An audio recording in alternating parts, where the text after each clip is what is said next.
FM 105.3MHz CPBC 가톨릭 평화방송입니다. HLQP S22로 모든 디바이스를 활짝 연결할 시간. 삼성 갤럭시 S22. 삼성 갤럭시 S22가 5시를 알려드립니다.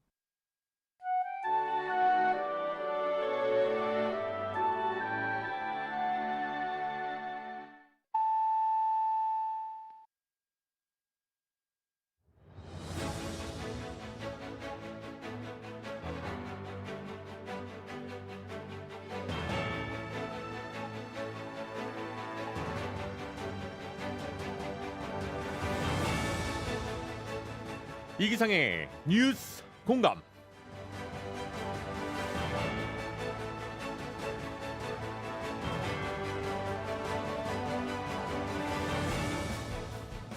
청취자 여러분 안녕하십니까? 이기상입니다. 멈출 때를 모르면 성장이 죽음이다. 그리하여 성숙이 참된 성장이다. 얼굴 없는 시인으로 불리우는 박노해 시인의 2010년 시집 그러니 그대 사라지지 말아라의 한 구절입니다. 이미 어른이 됐으니 더 잘할 기가 있는 것도 아닌데 성숙보다 성장에 더 많은 욕심을 부리면서 살아가고 있는 것은 아닌지, 또 얼마나 더 성장해야 그 욕심을 내려놓을 수 있는 건지, 이 한 구절로 참 많은 생각을 하게 됩니다. 자, 눈에 보이는 성공, 남과 비교되는 성장이 아니라 조금 천천히 가더라도 성숙함으로 성장할 수 있는 그런 한 주간이 됐으면 하는 월요일입니다.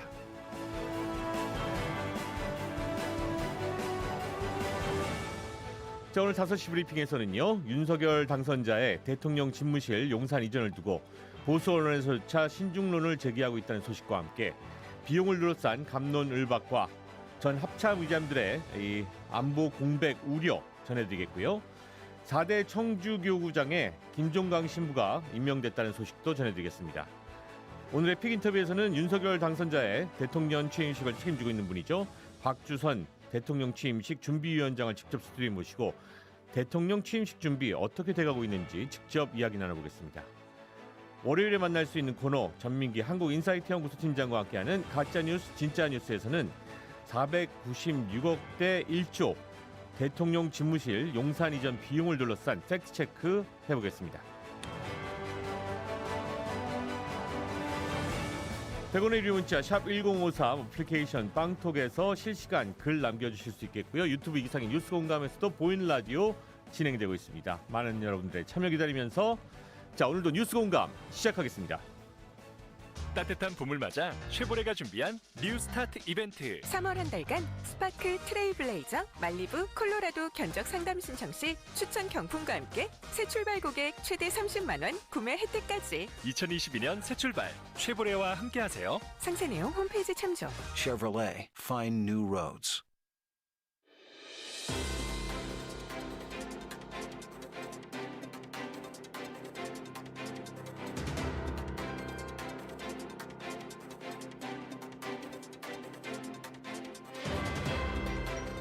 당신의 하루를 뉴스로 정리하는 시간 5시 브리핑.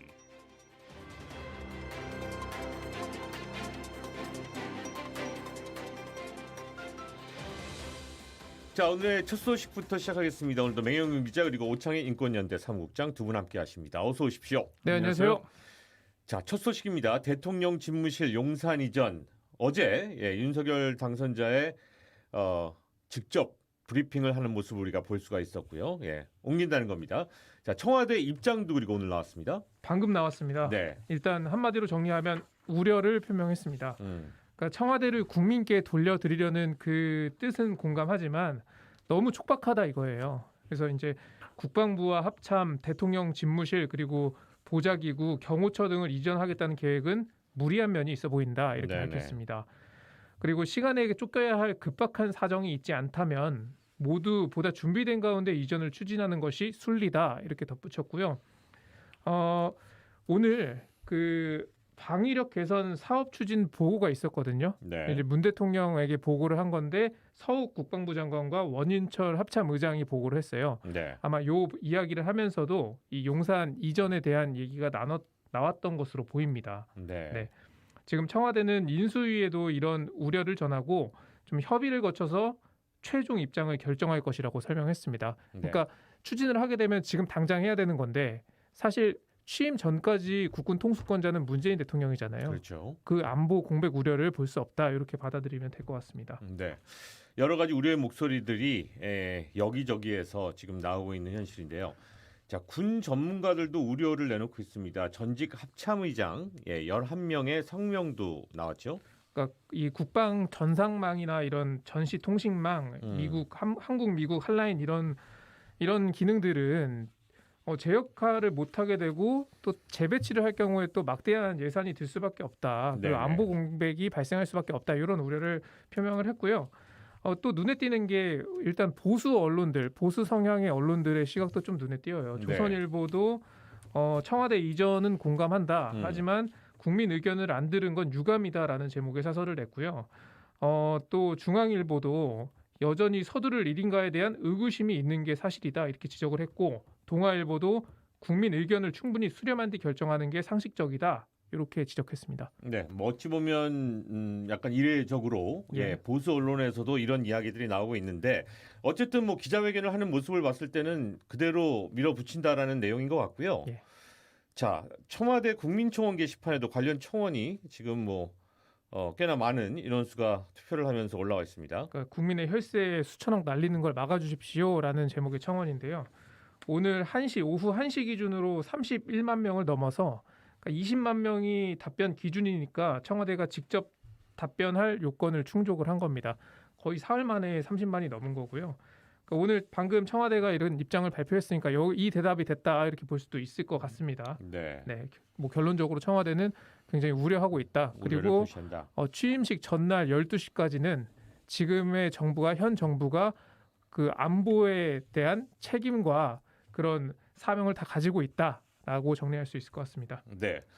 자, 뭐 지난번에 우리가 용산 이전 이야기 나왔을 때 오창희 국장님, 네. 뭐 그렇게 뭐 큰 비판을 하지는 않으셨던 것 같아요. 저는 이럴 줄은 몰랐죠. 그러니까 우리가 이사를 한다고 하면 저희 집이나 뭐 평화방송을 이사한다. 그러면 뭐 50일 내에 이사를 하겠다라고 사장님 말씀하시면 농담으로 알잖아요. 그러니까 전혀 상상을 못했던 거예요. 그렇게 전격적으로 이렇게 당선자가 직접 국민에게 브리핑하면서까지 밀어붙일 거라고 생각하지 않아요. 월세집에서 나올 때도 이렇게 못합니다 이렇게. 그리고 또 저 당선자 쪽 인사들, 뭐 임태희 전 이명박 대통령 당시 비서실장이라든지 뭐 또는 뭐 이런 분들이 그런 말씀 많이 했잖아요. 이렇게 할 수는 없다. 그래서 저는 그 최소한의 메커니즘이 있다고 생각했어요. 그러니까 당선자가 뭐 독재 시대도 아니고 전두환 장군도 아닌데 혼자서 다 밀어붙이는 게 아니라 참모 기능도 있고 논의 기능도 있으니 뭐가 조율이 될 줄 알았는데 어제 본 모습은 전혀 그렇지 않았습니다. 정말 놀라운 건 제왕적 대통령제의 폐해를 극복하겠다라고 하면서 제왕적으로 했잖아요. 그런 질문이 어제도 나왔습니다. 이게 이상한 게 한둘이 아닌데요.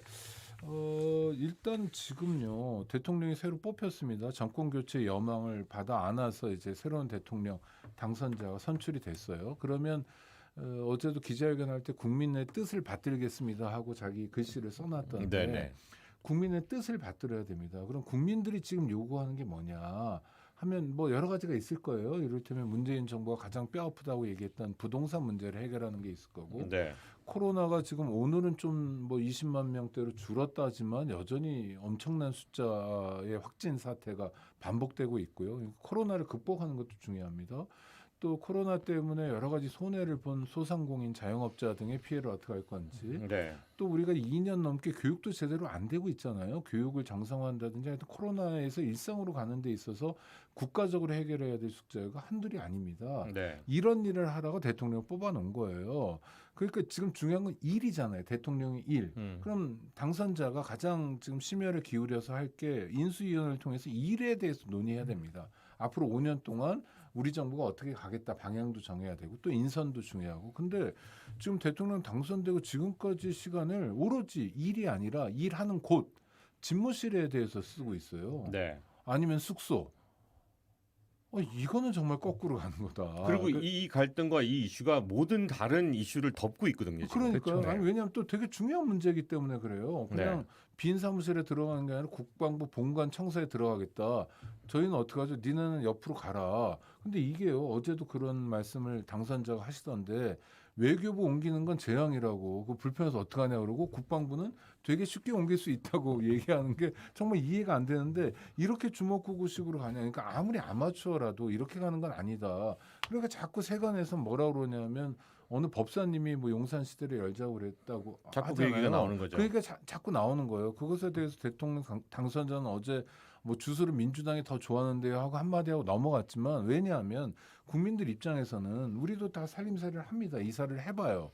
그리고 국방부가 어떤 건지 알고 있어요. 합참이 어떤 기능을 하는지 알고 있어요. 그런데 이렇게 2달도 안 되는 사이에 전격적으로 이사를 하고 다 내보내고 또 전부 다 옮기는 건 불가능하다는 거 아는 거죠. 그래서 진짜 이사를 해야 된다면 일단 청와대에 들어가서 네. 뭐 1년, 2년, 3년 동안 단계적인 계획을 잡아가지고 또 용산이라는 게 용산 국방부만 있는 게 아닙니다. 그 앞에 그렇죠. 전쟁기념관도 있는데 네. 전쟁기념관 우리가 전쟁을 계속 기념해야 되는 거 아닌가?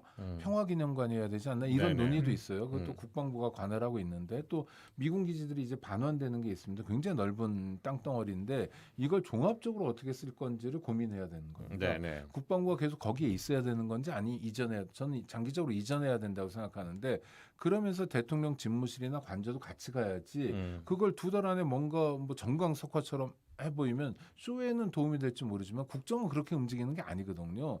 대통령 당선자가 하고 싶다고 해서 다 그렇게 가는 게 아니에요. 이게 민주사회고 지금 뭐 예산 문제도 맹 기자 그렇지 않습니까? 네. 대통령 당선자 마음대로 할 수 없는 거잖아요. 그죠? 예. 근데 왜 이렇게 밀어붙이는지 모르겠어요.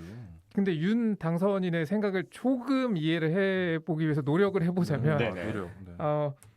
2012년 이제 문재인 대통령이 당시 이제 대통령 후보 시절에 이 광화문으로 이전하겠다 공약을 발표하던 그 연설이 또 다시 좀 화제가 되고 있더라고요. 네네. 이야기를 그거 보면은 그러니까 윤석열 당선인의 발언과 상당히 비슷합니다. 구중궁궐 같은 청와대를 네. 국민께 돌려드리겠다. 네. 다만 좀 다른 점은 문 대통령은 당선이 되고 나서 1년이 넘는 시간 동안 검토를 했거든요. 먼저 이게 가능한지 아닌지. 그러고서는 이제 무산됐다라고 그 기자회견을 하기도 했었는데, 그러니까 당선인 입장에서는 이런 전직 대통령들의 실패를 보면서 네. 청와대에 들어가면은 어차피 나오기가 너무 힘들어진다. 그래서 지금 결단이 필요하다. 이렇게 생각할 수는 있을 것 같아요. 근데 저는 예. 말씀하시죠. 네. 근데 그런 결단력이라면 취임 때가 아니라 한 3개월쯤 뒤 더 뭐 예를 들어서 좀 뭐 의미가 있는 날 8월 15일에 들어가겠다. 또 뭐 이런 식으로도 결단을 내릴 수 있는 거 아닌가라는 생각도 동시에 듭니다. 그러니까 들어가면 못 나온다는 건데 그런 법이 어디 있습니까, 그렇죠? 그렇죠. 그러니까 법은 들어가게 없죠. 되면 지금 시스템, 지금 예산 쓰지 않고 뭐 도배 정도 하겠지만 그 정도로 지금 시설을 그대로 쓰는 거잖아요. 그리고 나서 대통령 집무실이나 관저를 어떻게 이전할지를 체계적으로 고민하고 또 법률적 근거를 가지고 예산 반영도 해서 하는 것이 왜 문제인가에 대해서 답을 안 하더라고요. 여기에서 이제 또 근본적인 질문으로 돌아가게 되는 것이 국민들에게 청와대를 돌려드리겠다. 이제 국민들이 청와대를 돌려달라고서는 계속 얘기를 해오고 이것이 어떤 커다란 이슈였는가 그것도 생각해봐야 되는 게 아닌가요? 네. 아니 뭐 정원이 좋다니까 만약 그게 정 문제라면 무슨 요일을 정하거나 해서 그렇죠?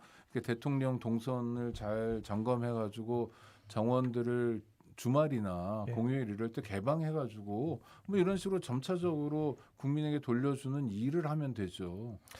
이게 정말 시급한 정말 국가에서 가장 중요한 쟁점인지 정말 모르겠어요. 자 이제 여기에서 5월 10일 날 이제 새로운 대통령이 업무를 시작합니다. 네. 그리고 5월 10일부터 청와대를 국민에게 돌려준다고 하니까 그러면은 5월 9일까지는 문 대통령이 방을 빼야 되는 거죠. 그죠. 그리고 거기를 공원화 시켜야 되는 거네요. 5월 10일부터 개방해서 국민들께 돌려주겠다 네. 이런 계획인 거죠. 네네. 그러니까 어제 기자회견까지만 보면은 굉장히 좀 의지가 확고해 보입니다. 아니 불가능하잖아요. 밤 12시까지는 있을 거 아닙니까? 문재인 대통령이 네. 법률상 그러니까. 그렇습니다. 그러니까 나오는 시간이 아마 취임식 때니까 5월 10일 오전쯤에 나올 텐데 밤 12시에 짐을 빼진 않을 거 아니에요. 중요한 짐은 그 전에 빼더라도. 그 짐 빼면 짐 잘 뺐나 이런 것도 봐야 되고 또 국가 보안 시설이기 때문에 점검할 것도 꽤 많을 텐데 워낙 많을 텐데. 바로 국민들에게 공개한다는 건 말도 안 되는 그냥 이게 왜 도대체 당선자 쪽이 이렇게 허술하게 움직이는지 모르겠어요.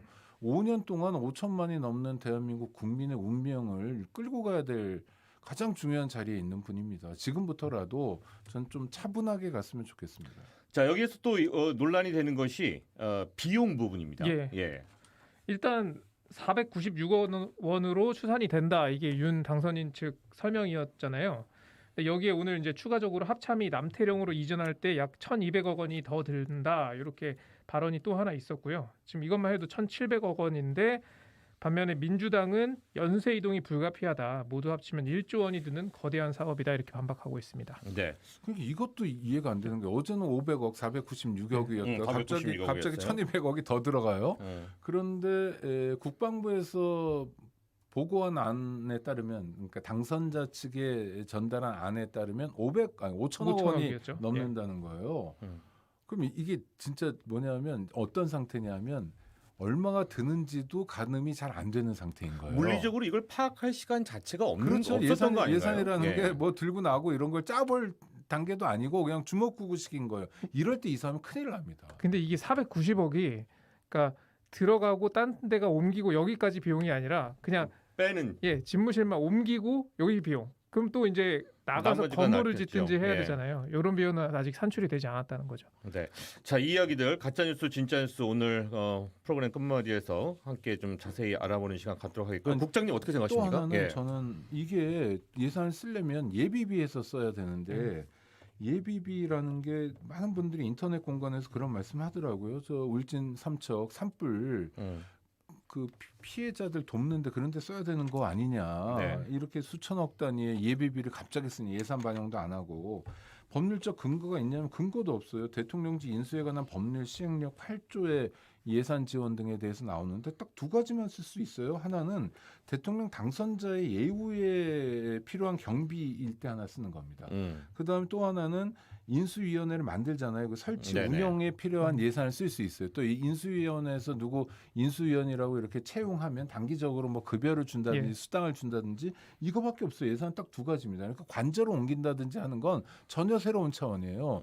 그러니까 저는 문재인 정부가 이제 2달도 안 남았지만 지금이라도 오늘 입장을 그 박수영 국민소통 수석이 브리핑한 것처럼 입장을 명확히 하고 그래 청와대를 국민들에게 돌려드리는 건 공감한다 하더라도 이렇게 하는 건 아니다라고 국민의 입장에서 마지막까지 얘기를 분명히 해주고 정하고 싶으면 임기 새로 시작한 다음에 새 판을 짜고 다시 하는 게 좋겠다.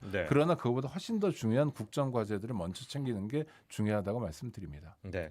지금 이 이슈로 해서 사실은 묻히게 되는 여러 가지 국정 과제들 그리고 또 대선 기간 동안에 올라와 있던 여러 가지 논란들, 문제들 다 이렇게 그냥 지나가 버리는 것 같고 있어서 하나만 딱 말씀드리면 합참의장이셨던 분들 뭐 한민구 국방장관 비롯해서 11명이 반대 성명을 냈잖아요.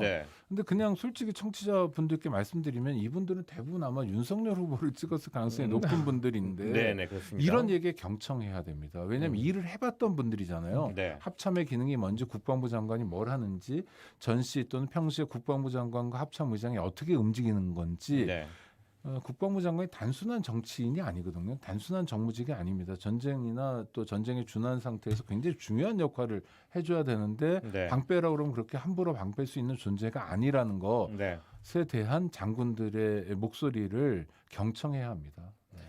자, 이 시점에서 대통령 취임식도 준비 이야기가 나오는데 집무실 옮기는 이야기만 봤을 때는 취임식도 상당히 좀 파격적이지 않을까라는 그런 상상을 해봅니다. 그렇죠. 이 취임식은 통상 인수 작업을 끝내고 이제 거의 메인 이벤트라고 볼 수 있죠. 그래서 이제 향후 5년간 국정을 좀 어떻게 이끌어 나갈 것인지의 비전도 제시하기도 하고 또 새 정부의 정체성을 드러내는 그런 행사입니다. 그래서 이제 대통령 취임식 준비위원장이 따로 있을 정도인데 이 호남 출신의 박주선 전 국회 부의장이 지금 그렇죠. 위원장이고요. 예. 보통 이 취임식 하면 국회를 떠올리는 분들이 많을 거예요. 1988년부터 계속 국회에서 열렸기 때문입니다. 네. 문재인 대통령만 그 앞마당이 아닌 국회의사당 그 로텐더 홀에서 조촐하게 약 300여 명만 참석한 가운데 열었었고요. 노태우 전 대통령부터 박근혜 전 대통령까지는 국회의사당 앞마당에서 열렸습니다. 지금 윤 당선인은 집무실도 바꾸겠다고 하고 좀 국회 의정 활동 경험도 없지 않습니까? 그래서 통상 유력한 좀 취임식 후보지로 꼽히던 광화문 광장도 현재 공사 중이라서 좀 안 될 것 같고 좀 코로나 국면이라는 점도 고려해야 할 것 같고 그래서 이제 취임식도 용산에서 열리는 거 아니냐 이런 얘기가 나옵니다. 네. 그래서 이제 용산 인근에서 큰 국가 행사가 열렸던 게 뭐가 있나 찾아봤더니 지난 2018년 70주년 국군의 날 행사가 전쟁기념관 평화의 광장에서 열린 적이 있습니다. 네네. 거기 큰 공간이 하나 있습니다. 네. 자, 잠시 후에 픽 인터뷰에서 대통령 취임식 준비위원장인 박주선 전 국회 부의장 스튜디오에 모시고 자세한 얘기 좀 나눠볼 텐데요. 이 취임식 관련돼서는 오차익 국장님 어떻게 보십니까? 예. 이벤트가 중요한 건 아닙니다. 행사를 어떻게 하느냐, 행사에 뭐 1시간 좀 넘게 할 텐데요. 국회에서 그동안 했던 건 국회가 민의의 정당이기 때문에 했던 거고요. 장소가 중요하지 않다고 생각합니다. 장소가 중요한 게 아니라 중요한 건 어떤 일을 하겠다는 포부와 다짐이 중요합니다. 네. 그리고 행사 자체를 기억하는 국민들은 많지 않아요. 뭐 50년 만에 수평적 정권 교체를 통해서 집권했던 김대중 대통령 정도가 좀 기억나는 취임식 행사지 나머지는 다 고만고만하거든요. 마이클 잭슨 왔던 거 기억납니다. 네, 아니 그 국민들이 좀 그렇죠. 누가 외빈이 특별한 분이 있으면 모르지만 국민들 입장에서는 그렇게 중요하지 않아요. 네. 중요한 건 그 정부가 어떤 일을 했냐는 거죠. 그래서 보다 본질로 가까이 가줬으면 좋겠다. 네네. 이벤트에 자꾸 기대지 않았으면 좋겠다 싶습니다. 자, 마지막 소식으로 한국 천주교회에 아주 기쁜 소식이 또 하나 있습니다. 네, 프란치스코 교황이 한국 천주교 중앙협의회 관리국장 김종강 신부를 신임 청주교구장에 임명을 했습니다. 제4대 청주교구장이고요. 이로써 지난 1월로 만 75세를 넘겨서 교황께 사의를 표명했던 장봉훈 주교는 23년간에 걸친 청주교구장 주교 직무를 이 후임 김종강 주교 임명자에게 승계하게 됐습니다. 네. 자, 5시 브리핑 오늘도 두 분과 함께했습니다. 고맙습니다. 네, 고맙습니다.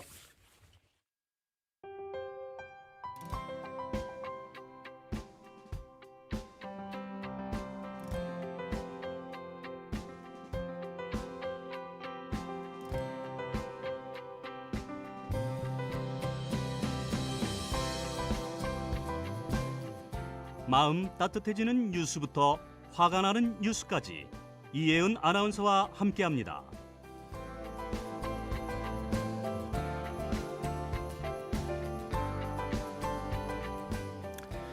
네, 뉴스 초이스 시작하겠습니다. 네, 안녕하세요. 뉴스초이스 아나운서 이혜은입니다. 네.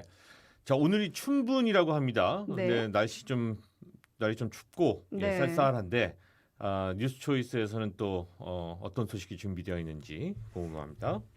네, 저도 좀 따뜻한 소식 준비하고 싶었는데요. 대외적인 정세가 그렇게 도와주지를 않습니다. 네, 오늘도 네. 첫 소식 전쟁 관련해서 가지고 왔는데요.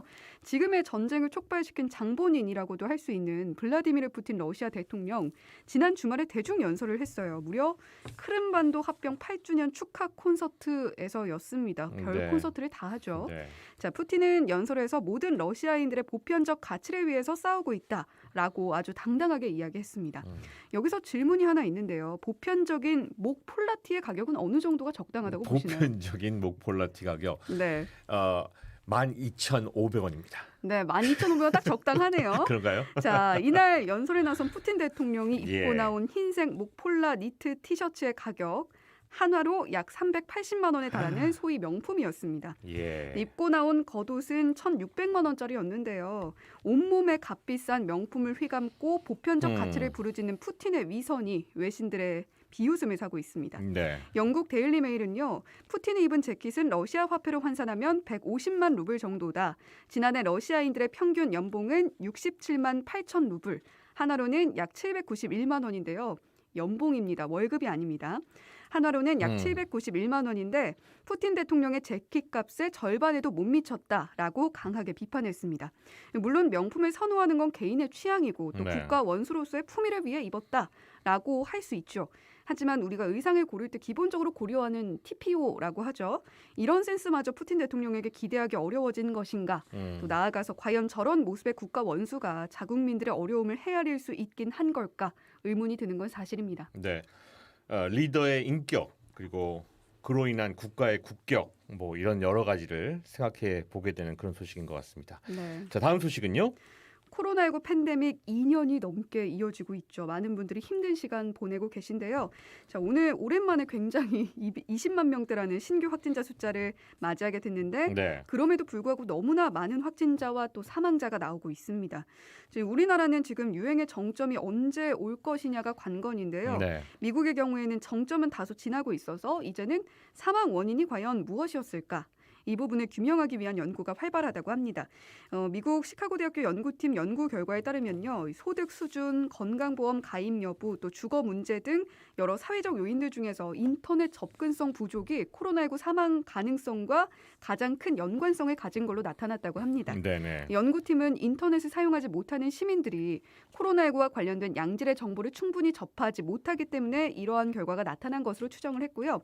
또 특히 이런 경우에 백신 접종 불신 등을 조장하는 등의 허위 정보에 노출될 맞습니다. 가능성이 높은 것도 영향을 끼친 걸로 보입니다. 네.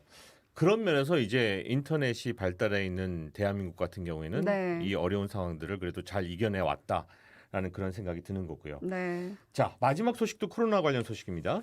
최근에 물가가 올라도 너무 오른다는 이야기 정말 귀에 딱지가 않도록 듣고 있죠. 네. 물가가 빠르게 오르면 고소득층보다는 저소득층에 미치는 영향이 크다는 건 다들 알고 계실 텐데요.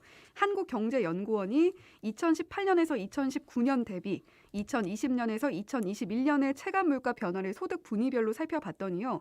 저소득층일수록 물가 상승을 더 크게 체감한 것으로 나타났다고 합니다. 이 소득 하위 20%의 물가 상승률 체감도 상위 20%에 비해서 1.4배나 컸습니다. 네. 한경영은 그 이후로 저소득층의 지출 비중이 높은 품목들의 물가가 상대적으로 크게 오르기 때문이라는 점을 지적했는데요. 저소득층의 지출 비중, 식료품이나 또 비주류 음료, 주거나 수도, 보건 등에서 높게 나타나는 데 비해서 고소득층의 경우에는 교통이나 외식, 숙박 등 지출 비중이 높게 나타났습니다. 안 그래도 힘든 코로나 상황에 전쟁까지 겹쳐서 원자재값 상승으로 물가 상승 압력이 더 높아지고 있는 상황인 만큼 물가 안정, 특히 저소득층의 체감 물가 상승률을 낮추려는 대책이 좀 시급해 보입니다. 네. 코로나로 인한 이 경제의 영향, 물가 영향 이거 우리가 잘 또 이겨내야 될 새로운 또 적이 아닌가 싶습니다. 자, 오늘도 이야기 잘 들었습니다. 고맙습니다. 네, 고맙습니다.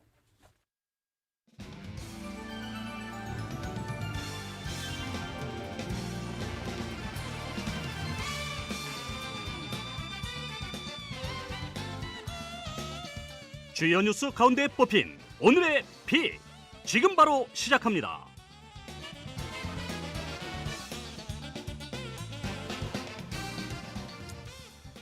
네, 경복궁 내의 중앙청 광장과 또 옛 국회의사당 그리고 또 장충체육관과 잠실 실내체육관 이 장소들의 공통점 혹시 눈치를 채셨는지 모르겠습니다. 맞습니다. 바로 우리나라 대통령들의 취임식이 열린 장소인데요. 특히 1987년 직선제 개헌 이후에는 여의도 국회의사당 앞 그 광장에서 취임식이 꼭 열리곤 했었죠. 자, 그런데 이번 20대 대통령 취임식은 34년 만에 제3회 장소에서 열릴 가능성이 또 높다는 이야기가 나오고 있습니다. 자, 오늘 박주선 대통령 취임식 준비위원장 스튜디오에 직접 모시고 윤석열 당선자의 대통령 취임식 준비와 또 취임 전 현안들에 대한 견해 함께 나눠보도록 하겠습니다. 박주선 위원장님 안녕하십니까? 네, 안녕하십니까? 어서 오십시오. 감사합니다. 평화방송에는 뭐 오실 기회가 전에도 있으셨던가요? 있었고 전화 인터뷰로 가끔 하고 그랬습니다. 네네. 오늘 또 이렇게 직접 모시게 되어서 반갑고요. 자, 오는 5월 10일입니다. 윤석열 당선자의 대통령 취임식인데 취임식 준비 뭐 현재 어떻게 좀 윤곽이 나오고 있습니까? 어떻습니까? 네, 지금 인적 구성이 거의 지금 완료 단계에 있기 때문에 네네. 우리 인적 구성이 완료되면 실무자들 보고를 받고 네. 또 앞으로 취임식 준비 방향과 내용에 대해서 네. 또 준비를 하고 또 특히나 취임사가 매우 중요하기 때문에 중요하죠. 취임사 작성을 위한 준비위원회 구성을 지금 거의 마무리 단계에 있기 때문에 네. 이번 주 중반 수목요일 정도면은 정상적으로 취임 준비 활동이 네. 시작될 것으로 이렇게 예상을 하고 있습니다. 네. 자, 20대 대선 그리고 윤석열 당선자 이 취임식이라는 것이 어떤 앞으로 5년 동안 지금의 당선자가 나아갈 방향을 제시해 준다고도 할 수 있을 것 같은데요. 어떤 점들을 좀 담아내는 것에 중점을 두셔야 될까요? 이번에 대통령 선거 결과에서 좀 민심이 완전히 양분이 된 그런 상황이 돼가지고 네네. 선거 전에도 있었던 바와 같이 세대와 계층과 지역과 젠더에 간의 격차와 소외 문제를 두고 갈등이 심하기 때문에 그 원인을 면밀히 분석을 해서 이제 국민의 통합과 화합을 위한 정책을 제안을 하고 제시를 해야 된다고 생각합니다. 그래서 그러기 위해서 지금 국민 통합위원회가 지금 구성이 돼서 활동을 하고 있기 때문에 뭐 쉬운 일은 아닙니다만 알차고 내실 있는 내용으로 국민 통합과 화합을 반드시 이루게 해야 되겠다는 당선인의 의지가 반드시 실천이 되고 또 성취가 될 수 있도록 그렇게 취임사를 준비하고 있습니다. 네, 국민통합위원회 말씀이 나와서 말인데 뭐 박지선 위원장님도 아마 그런 의미에서 이런 취임식을 또 이끄시는 위원장이 되시지 않았을까라는 그런 생각도 해봅니다. 이 국민통합을 위한 가장 중요한 노력들, 어떤 구체적인 노력들이 앞으로 담보돼 나가야 될까요? 그러니까 이번에 총선의 그 민심의 결과를 두고 그 원인과 상황을 면밀히 분석을 하고 그다음에 지금 아까 말씀드렸던 지역과 세대와 계층, 젠더 갈등의 그 원인을 분석을 해서 거기에 대한 실천 가능한 대책을 강구하는 것으로 이걸 풀 수 있다고 생각이 되고 이 대통령 당선인께서는 이 문제를 선거 기간 동안에도 줄기차게 주장을 해 오셨기 때문에 취임사에서도 주류를 이루는 내용이 되겠습니다만은 국민 통합과 화합이 이 윤석열 정부의 국정의 최대 목표 중에 하나가 될 것이다 이렇게 생각합니다. 네. 지금 이제 뭐 탈청와대, 탈권위 이런 이야기들이 지금 계속 나오고 있는 가운데 취임식 장소 같은 경우에도 좀 새로운 장소가 뭐 이야기가 나오는 것 같아요. 어떻습니까? 글쎄 지금 취임 당일에 여러 가지 우리 대한민국이 처하고 있는 상황과 그 환경을 고려를 좀 해야 되거든요. 그런데 지금 코로나 팬데믹이 계속 지금 유지가 되고 있고 더 오히려 더 악화가 될 가능성이 있기 때문에 이것을 두고 좀 어떻게 5개에서 하는 것이 맞느냐, 5명에서 하는 것이 맞느냐, 참석 인원 규모는 어떻게 정할 것이냐 아주 고민이 많습니다. 그래서 다각도로 지금 실무 차원에서도 검토를 하고 있고 지금 저희들이 좀 연구하고 검토하고 논의를 하고 있기 때문에 곧 발표를 하도록 하겠습니다. 이 장소가 결정이 안 되면 또 취임식 규모도 영향을 받게 되고 취임식 컨셉도 영향을 받게 되고 하기 때문에 좀 빨리 결정을 할 문제인데 이번 주 중으로 결정해서 국민들께 보고를 드리겠습니다. 지금 후보지가 나와 있는 곳이 어디 있나요? 여러 후보지를 물색을 하고 있고 또 실무진 차원에서 답사를 하고 있고 답사 결과를 놓고 또 분석을 하고 지금 제가 여기저기서 주소 듣는 거는 뭐 세종시도 얘기가 나오는 것 같고 뭐 여러 군데 나오죠. 광화문 광장 같은 경우는 지금 공사를 하고 있고요. 국회 앞 광장 같은 경우에도 뭐 기존에 했었던 장소이니까 또 의미가 있을 수 있겠고 지금 또 용산이 또 한창 핫해지고 있으니까 용산 이야기도 나오는 것 같고 그냥 다 생각해 보는 건가요? 우리는 국민들이 뭐 추측과 상상력이 아주 강하신 분들이기 때문에 그래서 그것도 좀 좋은 아이디어 차원에서 저희들이 많이 검토를 해보고 있습니다. 그런데 아직 결정된 바가 없기 때문에 아직 보고를 못 드리겠습니다. 자, 이 윤석열 당선자가 어제 그 기자회견을 열어서 대통령 그 집무실에 용산 국방부 청사 이전을 발표를 했습니다.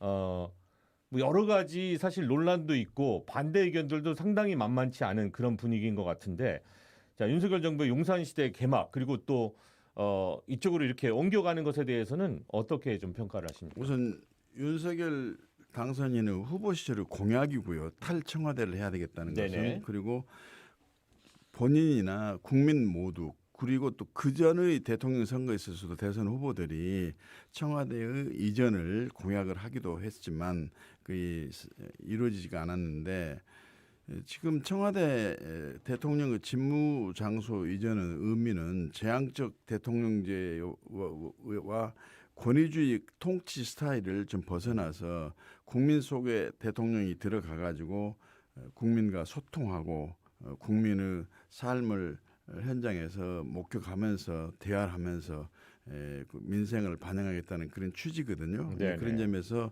이제 광화문 외교부 청사를 비롯한 뭐 여러 곳을 검토를 했었는데 여러 가지 문제가 있는 것 같습니다. 저는 이 분야에 관여는 안 했습니다만 그래가지고 여러 가지로 검토 끝에 지금 국방부 청사가 가장 그래도 바람직하고 최소 비용으로 또 국민에게 불편을 덜 드리고 또 국민의 저당권 행사에도 지장이 없도록 하는 데는 그래도 안성맞춤이 아니냐 해가지고 분석과 판단을 거쳐서 결정을 하고 어제 당선인께서 직접 국민 앞에 브리핑한 것으로 그렇게 알고 있습니다. 네네.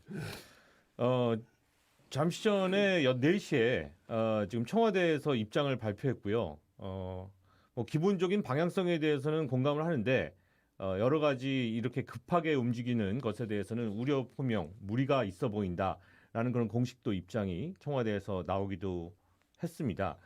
이게 뭐 여러 가지 의견들이 있는데 지금 이렇게 국군 통수권자인 대통령도 아닌 지금 당선자 입장에서 국방부를 옮겨라 마라 할 권한이 있느냐부터 시작해서 뭐 예산 집행력까지 여러 가지 의견들이 있는데 이런 논란에 대해서는 뭐 좀 개인적으로 어떤 생각을 가지고 그러니까 기본적인 전제는 지금 현재의 문재인 대통령과 정부가 협조를 한다는 전제 하에서 이런 계획을 발표를 한 것이고 또 문재인 대통령께서도 당선자가 되기 전 후보 시절에 이 청와대 광화문 이전을 공약을 했다가 여러 가지 검토 끝에 지금 실천을 못했거든요. 그래서 이 부분은 이번에 당선인과 또 현 문재인 대통령과의 회동도 지금 예상이 돼 있고 그렇기 때문에 서로 현금을 털어놓고 말씀을 나누면서 정부가 협조할 것은 협조하고 또 윤 당선인에게 부탁할 건 부탁하고 해가지고 원만히 마무리가 돼야 된다고 생각을 하고 있습니다. 그런데 물론 윤 당선인의 강한 의지 표명과 계획 발표가 있었지만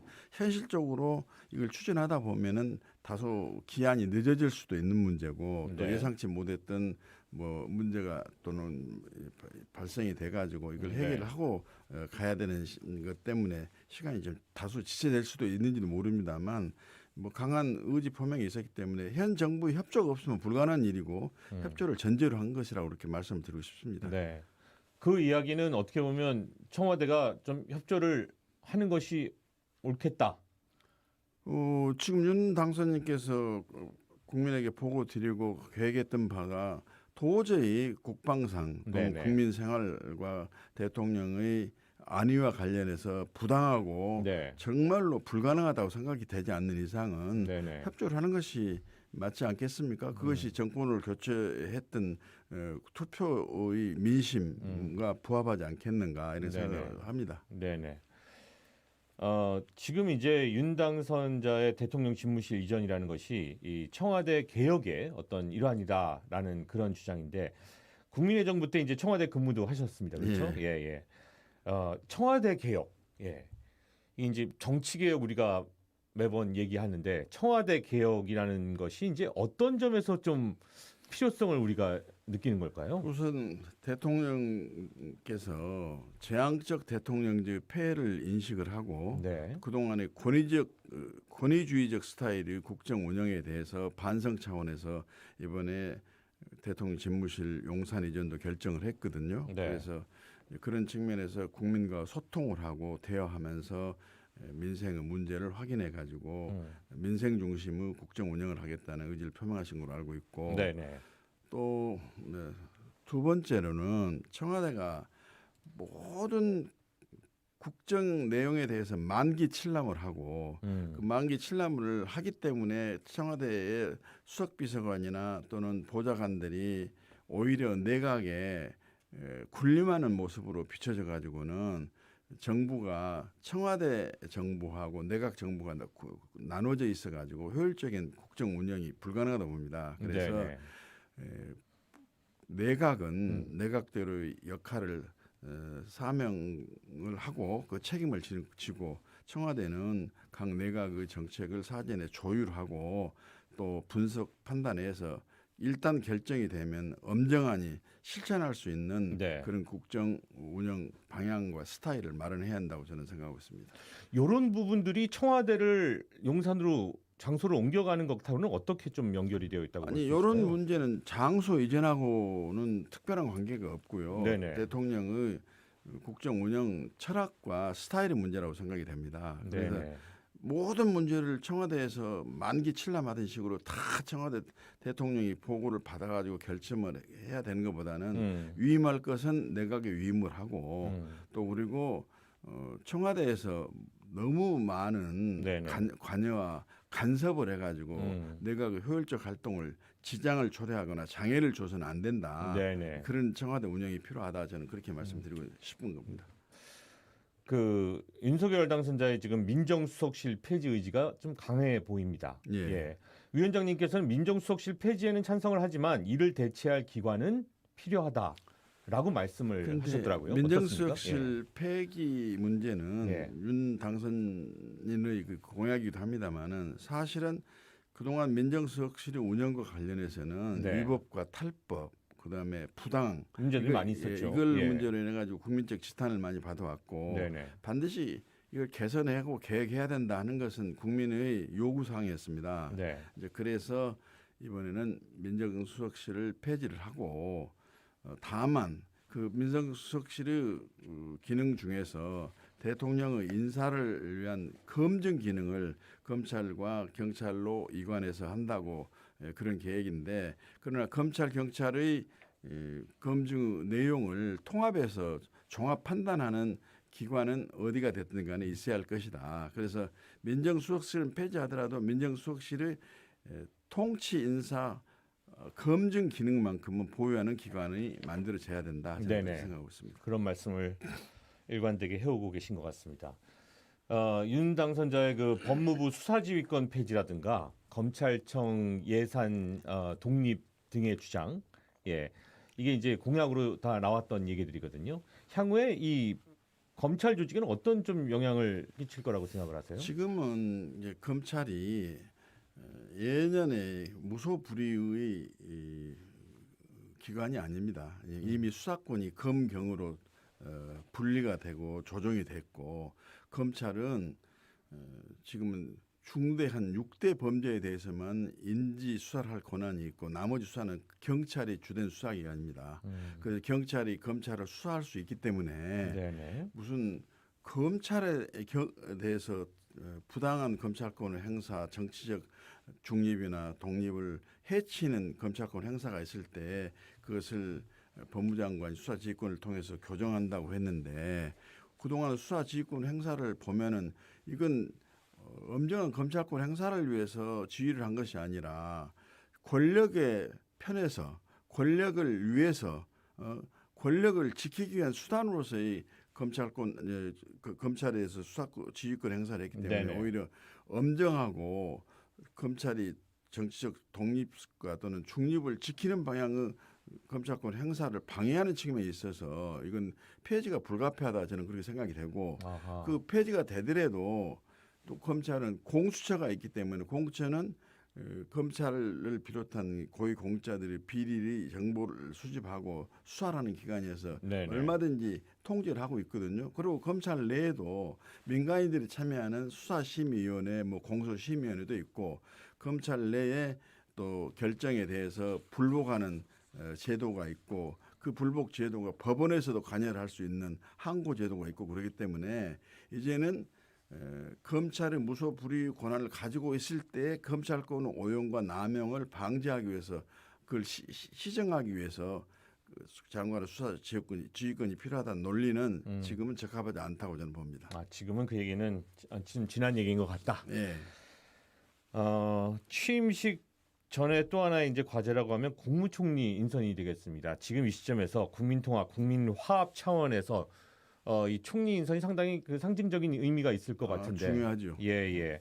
이 부분에서 그 초대 윤석열 정부의 초대 총리에게 요구되는 자질, 혹은 떠오르시는 인물은 있으신지. 제가 인물까지는 떠오른다고 해서 말씀드릴 수도 없습니다만 국무총리는 헌법상 대통령의 명을 받아서 국무회의를 총괄하도록 되어 있기 때문에 우선 대통령의 정치 철학과 가치 또 비전을 충분히 이해하고 실천할 의지가 있어야 되고 또 그러기 위해서는 내각을 통괄하고 지휘할 수 있는 그 자질과 능력, 경륜을 갖춘 분이 돼야 되는데 이번에 윤석열 정부의 국가 운영 방침 중에 하나가 국민 대통합, 지역 화합 이런 것을 내세웠기 때문에 여기에 상징성 있는 인물이 총리로서의 지명이 되면 더 윤석열 정부의 성공적인 역할이 더 강화될 수 있지 않을까 이렇게 생각합니다. 있겠다.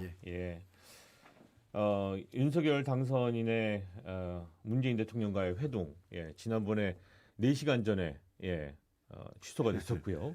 자, 이번에 다시 한번 뭐 만나게 될 날짜를 또 지금 한창 조율 중인 걸로 알고 있는데 이번에 만나게 된다면 어떤 사안들이 좀 가장 중요한 이슈가 될까요? 우선 현직 대통령과 차기 대통령이 만나서 서로 격려하고 감사를 표하고 또 경험을 공유를 하면서 그런 장면부터 좀 먼저 봤으면 좋겠습니다. 그렇죠. 지금 시점에서. 그렇게 하면서 또 두 대통령이 수기를 해가지고 현안이 된 여러 가지 국정 문제를 합의해서 처리를 하게 되면 국민 통합에도 바람직한 현상이고 협치에도 모범적인 사례가 될 것이고 또 그리고 국민의 분열을 치유하면서 국민적 우려나 또는 걱정도 치유될 거고 그런 말씀이 다 맞는 말씀인데 지금 그렇지가 않아서 지금 걱정을 하고 있는 거거든요. 내부적으로 무슨 실무적 조율이 안 돼서 그런 것 같은데 반드시 불언간에 이루어지리라고 저는 보고 있습니다. 보고 있고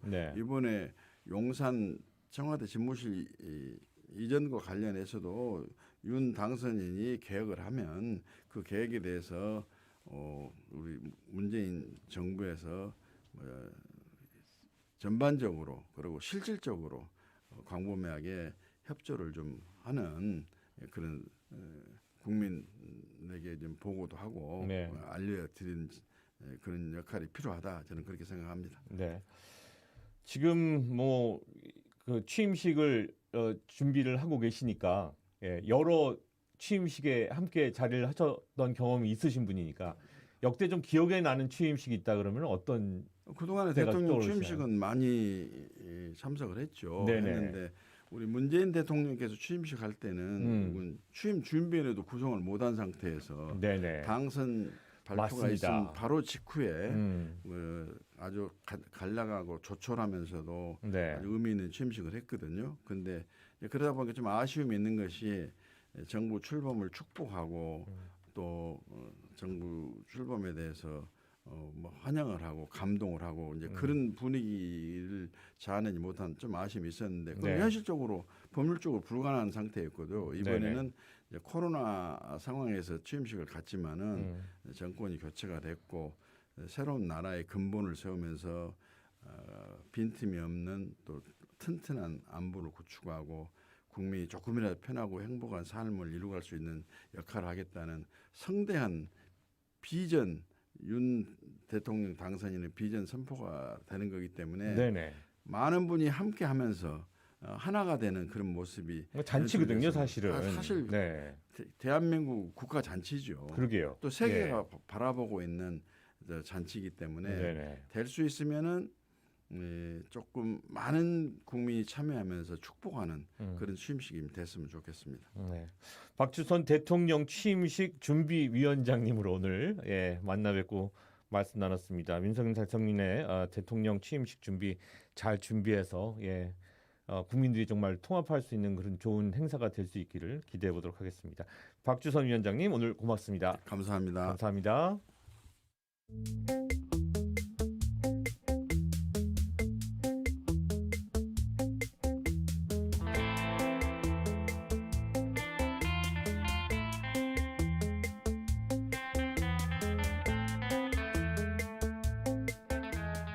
가짜뉴스 감별사 전민기 팀장이 콕 집어 팩트체크 해드립니다.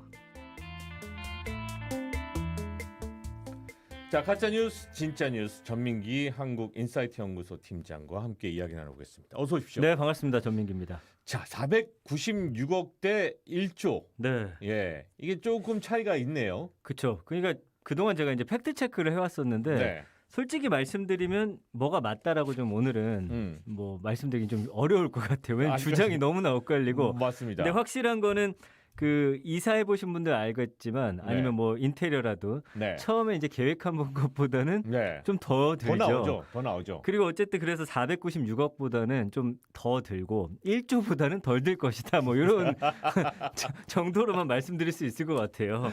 예. 맞습니다. 예, 뭐 이게 뭐 가짜 뉴스, 진짜 뉴스 얘기를 하는데 워낙이 지금 이야기가 양분이 되어서 사실은 또 그 안에서 우리가 늘 얘기하는 가짜 뉴스도 담겨 있고요. 맞아요. 그래서 예. 양쪽의 좀 주장을 들으면서 네네. 왜냐면 이게 직접 이전하지 않는 이상은 얼마가 될 거다. 네네. 그리고 어쨌든 목표하는 금액을 놓고서 거기에 맞춰서 뭐 할 것이기 때문에 이거를 좀 양쪽의 주장을 좀 오늘은 전해드릴까 합니다. 예, 당선인 측의 지금 설명은 그래서 어제 큰 기자회견을 한번 했습니다. 네, 예. 일단은 그 회견에서 국방부를 인근 합참 청사로 이전하는데 118억 원, 경호용 방탄창 설치를 포함해서 국방부 청사에 대통령 집무실 새로 꾸리기 위한 리모델링 등에 252억 원, 그리고 경호처 이사 비용 99억여 원, 그리고 대통령 관저로 사용할 한남동 공간 리모델링과 경호시설에 25억 원 정도 들 것이다.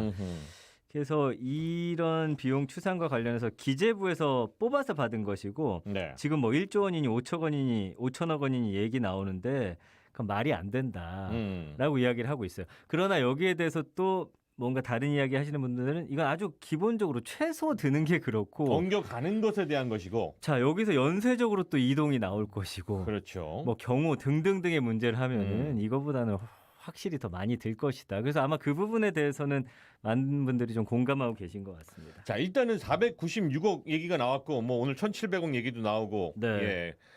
실질적으로 많이 더 들 것이다라는 것에 대해서는 뭐 지금 그 당선자 측에서도 맞아요. 어느 정도는 인정을 하고 있는 얘기인 것 같고요. 맞습니다. 그래서 자, 이 출처가 아까 말씀드린 대로 윤 당선인 쪽에서 뽑은 거고 기재부에서 받아서 이렇게 한 것이다. 네. 그래서 아마 그렇게 지금 이야기가 나오고 있습니다. 네. 이게 뭐 예비비 얘기도 나오고 하는데 예. 이 돈 어디서 무슨 돈 갖고 쓰는 겁니까? 일단 예비비라는 게 그 예측할 수 없는 예산 외 지출을 충당하기 위해서 일정 한도에서 미리 책정하는 금액이에요. 그래서 청와대 이전 태스크포스 맡은 국민의힘 윤한홍 의원이 그 행안부하고 기재부에 사전에 실무적으로 협의가 돼 있던 예비비 예산을 공식적으로 요청한다. 그렇게 되면 이제 국무회의 때 예비비가 의결될 것이다라고 했는데 오늘 속보 나온 거는 내일 국무회의에서는 이게 상정되는 게 불가하다. 이렇게 나왔습니다. 네. 그래서 국가재정법 제51조를 보니까요. 기재부 장관이 예비비를 관리를 하고 이거 신청을 심사한 후에 필요하다고 인정하는 때에는 이걸 조정하고 예비비 사용 계획 명세서를 작성한 후에 국무회의 심의를 거쳐서 대통령의 승인을 얻어야 된다. 이렇게 규정이 돼 있거든요. 네네. 결국에는 이번 정부 안에 이것을 승인 받으려면 문재인 대통령이 승인을 해야 되는 동의를 해줘야 된다라는 부분이죠. 네네. 그래서 뭐 일각에서는 문재인 대통령도 그 광화문으로 이전하는 공약을 예전에 했었는데 이제 이뤄지지 않았기 때문에 네. 뭐 공감대가 있지 않을까. 그러나 어쨌든 말씀드린 대로 내일 국무회의에는 상정되지 않을 것이라고 나왔기 때문에 네.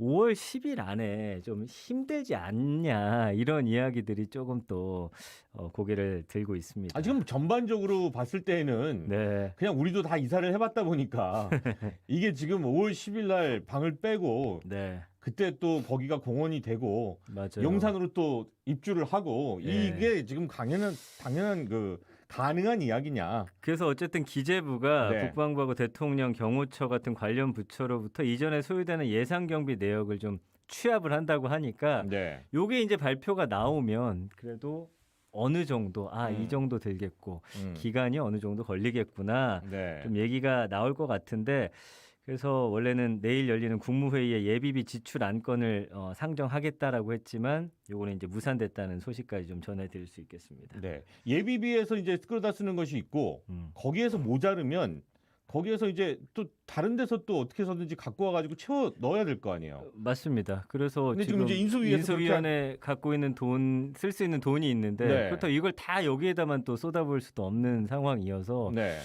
이거는 또 국민적인 좀 합의가 필요할 것 같고요. 어쨌든 국민의 또 세금을 이제 써야 하는 부분이기 때문에 그렇죠. 그 이후에 또 이야기를 좀 들어봐야겠네요. 자, 496억 얘기 좀 했고요. 네. 자, 1조 원 가량이 들 것이다라는 의견도 있습니다. 그건 그 이상으로 그쵸. 몇 조 원이 들어갈 것이다라는 예. 의견까지 있더라고요. 이거는 이제 육군 장성 출신 민주당 김병주 의원이 한 라디오 방송과의 인터뷰에서 했단 말이에요. 국방부 청사로 대통령 집무실을 이전할 때 최소 1조 원 이상이 소요가 될 것이다. 그래서 천문학적인 돈이 들 수 있는데 그런 걸 전혀 예측하지 못한 거다라고 이야기를 했어요. 그래서 이 김 의원 측이 이제 자료로 제시한 거는 군 당국으로 받은 2003년 국방부 신청사 건립하고 2012년 합동참모본부 단독청사 건립 당시 비용 자료를 토대로 이제 추산을 했는데 네. 보니까 구체적으로 국방부 본청 2,200억 원, 합참 본청 2,200억 원, 국방부 근무지원단 1,400억 원 정도 이전하는 데 들 것이다. 그리고 청와대 경호부대하고 경비시설 이전에 2,000억 원, 청와대 숙소하고 직원 숙소 건설하는데 2,000억 원이 든다는 게 이제 김 의원 측 주장이고요. 네. 국방부도 이제 당초 청사 이전에만 최소 5,000억 원 이상이 소요된다는 의견을 최근 인수위에 보고를 했다라고 해요. 네네. 그러니까 1조 원은 안 되더라도 어쨌든 수천억이 들 수는 있다. 네네. 그러니까 아까 말씀드린 대로 요 청와대 집무실만 이전하는 데는 얼마 안 들겠지만 국방부 이전해야 되죠. 합참 이전하고 연쇄적으로 쭉쭉쭉 하게 되면은 그리고 결국에는 이전을 하게 되면서 거기에 필요한 건물들을 져야 되는 부분들에 대한 얘기가 나오네요. 그럴 지금 보니까. 수도 있고요. 아니면은 뭐 다른 데서 만약에 옮겨간다고 하면 또 거기 있던 시설이 또 딴 데로 옮겨간다든지 아마 함께 있어야 되는 건데 그 부분도 좀 쉽지가 않을 것 같아요. 거기에 있던 그 건물이 다른 쪽으로 이사하게 되면서 다른 쪽에 그렇죠. 또 계속 연쇄 이동하든지 연쇄 아니면 이동하다가 어쨌든 하나를 옮겨간 짓든지 놈들이 뭐 있고. 이렇게 돼야 하는 것인데 네. 그런 것까지 하면은 훨씬 더 많이 들 거는 맞는 것 같습니다. 알겠습니다. 빨리 좀 정리가 됐으면 좋겠고요. 가짜 뉴스, 진짜 뉴스 오늘도 전민기 팀장과 함께했습니다. 고맙습니다. 감사합니다. 자, 이상인 뉴스 공감 오늘도 여러분과 함께했습니다. 3월 21일 월요일이고요. 저희는 내일 다시 찾아뵙겠습니다. 안녕히 계십시오.